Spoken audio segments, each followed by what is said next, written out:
Bonjour, aujourd'hui c'est le 15 août et je voudrais lire dans Proverbes chapitre 15, verset 7. Les lèvres des sages répandent la science, mais le cœur des insensés n'est pas droit. Les lèvres des sages répandent la science. La connaissance passe par nos lèvres, bien sûr, parce que ça vient d'un cœur qui est rempli de la connaissance du Seigneur. Et donc, du coup, nous allons parler de sagesse par des lèvres qui sont sages. Le cœur est sage, les lèvres sont sages aussi, mais le cœur des insensés n'est pas droit, mais oui. Le cœur du juste est droit. C'est pour cela que ses lèvres sont sages et y répandent la connaissance de Dieu. Qu'est-ce que Dieu fait avec de la sagesse qui n'est pas divine? Dans 1 Corinthiens, chapitre 1, versets 19 et 20, c'est écrit, aussi il est écrit, je détruirai la sagesse des sages et je rendrai nulle l'intelligence des intelligents. L'intelligence divine, elle est éternelle. Donc, du coup, c'est ce qu'il nous faut.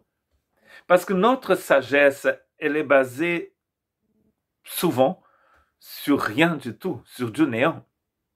Sur notre vision des choses et de la vie, qui est tout à fait limitée parce que nous sommes des êtres limités. Tandis que la sagesse de Dieu est éternelle. Dieu voit tout. Dieu sait tout. Dieu connaît tout. Du coup, il nous propose d'avoir en nous cette sagesse. Et cette sagesse vient par la justice de Dieu en nous. Voilà pourquoi, dans la deuxième partie du Proverbe, il dit que le cœur de l'insensé n'est pas droit. Les lèvres des sages répondent la science parce qu'ils ont un cœur qui est droit. Il fait souvent ce genre de comparaison dans ce livre de Proverbes. Où est le sage? Demande Paul dans 1 Corinthiens 1, verset 20. Où est le scribe? Où est le raisonneur de ce siècle? Dieu n'a-t-il pas convaincu de folie la sagesse du monde? Paul va dire que même si Dieu pourrait être fou, sa folie est plus sage que notre sagesse. Mais où est vraiment le sage? Dieu a convaincu de folie la sagesse du monde. Notre sagesse, Dieu appelle cela folie. Le mot folie aussi, ici, étant synonyme d'avoir une attitude d'un insensé.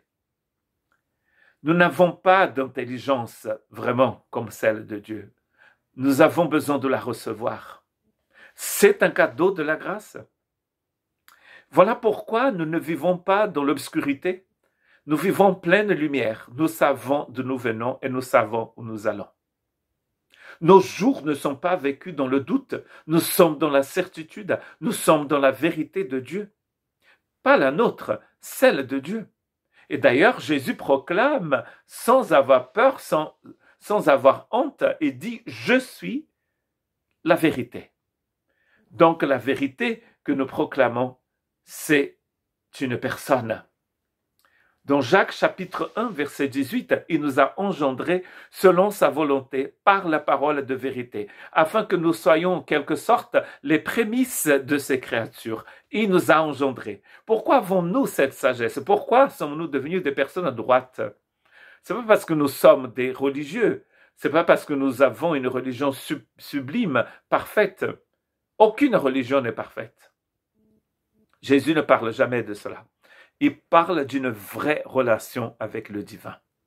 Et ici, il dit que nous avons été engendrés. Donc, ça veut dire que la personne que nous sommes devenus, c'est une nouvelle création, comme nous dit Paul dans 1 Corinthiens.